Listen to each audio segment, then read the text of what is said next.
Halo, kenalin, nama aku Francisca Delesuari dengan nomor NIM 211434005. Hai, aku Verena Widodo dengan NIM 211434007. Halo, perkenalkan nama saya Linda Ayu dengan NIM 211434012.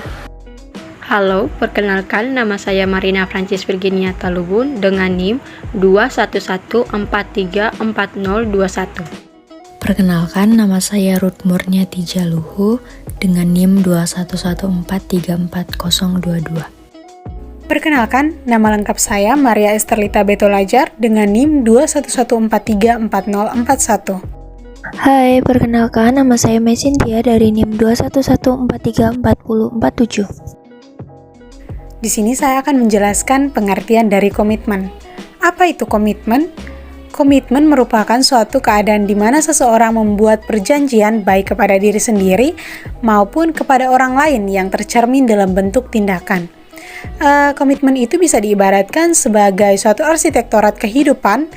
Maka komitmen membutuhkan perancangan yang matang mulai dari permulaan hingga perawatannya. Komitmen itu dibangun bukan asal hinggap dan pergi. Komitmen itu dibangun di atas suatu fondasi yang kokoh. Sehingga ketika menjalankan komitmen tersebut, kita tidak mudah runtuh. Pernah nggak sih kalian ngerasa banyak banget hal positif yang pengen kalian lakuin, tapi akhirnya mentok karena semangat kalian kedor di tengah jalan?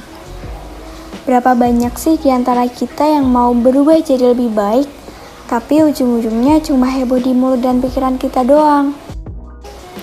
Misalnya, mulai sekarang aku harus lebih rajin lagi. Atau, pokoknya sekarang harus lebih fokus untuk bermain alat musik. Dan masih banyak lagi komitmen yang dibuat.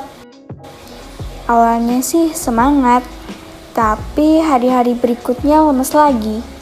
Itu tandanya kita belum melakukan komitmen dengan baik.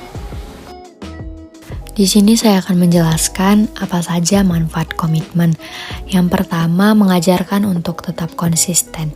Karena dasar dari komitmen adalah konsisten, maka hal yang mendasar yang didapatkan ialah selalu diajarkan untuk konsisten dalam menjalankan segala sesuatunya.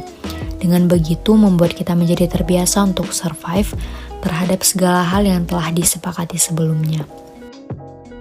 Yang kedua, mengajarkan untuk tepat waktu. Jika kita berjanji untuk membelikan sesuatu kepada seseorang dan seseorang tersebut akan memilih barang dengan bebas, maka dia harus datang tepat jam 10. Artinya jika dia datang jam 11 atau lebih dari jam 10, kita tidak akan membelikan barang apa yang dipilihnya. Dengan memberikan clue seperti itu bisa mengajarkan seseorang untuk berkomitmen. Berkomitmen membuat seseorang harus tepat waktu pada apa yang ia kerjakan, sehingga ia bisa mendapatkan apa yang dia inginkan. Yang ketiga, mengajarkan untuk menepati janji. Jika kita sudah memiliki janji dengan seseorang, kita harus menepati janji itu. Jika kita mengingkari janji itu, maka kita harus membayar janji itu dengan yang lain sebagai tanda untuk menebus kesalahannya. Secara tidak langsung, komitmen telah mengajarkan kita untuk selalu menepati janji. Yang selanjutnya, mengajarkan kita untuk bersikap sabar. Komitmen artinya melakukan secara terus-menerus hingga tujuan akhir. Jika belum sampai tujuan akhir, kita belum bisa menyerah, karena nantinya apa yang kita mulai menjadi sia-sia, sehingga kita memerlukan kesabaran lebih dalam menghadapi hal tersebut. Dalam komitmen, kita juga belajar untuk memahami proses. Secara tidak sadar, kita akan memahami dengan apa yang dimaksud proses. Kita akan menjadi seseorang yang mengerti bahwa hidup itu perlu berkomitmen jika ingin menggapai suatu hal atau mimpi yang kita inginkan. Kemudian, kita juga diajarkan untuk disiplin. Kita memerlukan disiplin yang tinggi agar kita tidak menyerah pada keadaan. Kita harus melakukan ini dan itu secara teratur agar tidak mengganggu sesuatu yang sedang kita pegang komitmennya. Selanjutnya kita bahas bagaimana sih cara melakukan komitmen. Yang pertama, mengatur segala rencana secara spesifik, konkret, dan jelas untuk mencapai komitmen. Yang kedua, selalu berdoa dan berpegang pada komitmen itu sendiri. Selanjutnya, gimana sih cara melakukan komitmen menurut Virginia? Menurut saya, 1. Membuat sebuah indikator yang bisa mengukur pencapaian kita. 2. Menguraikan komitmen menjadi aktivitas yang nyata. Bagaimana nih menurut Siska? Kalau menurut saya sendiri, yang selanjutnya itu kita menentukan target komitmen yang wajar dan dievaluasi dalam jangka waktu.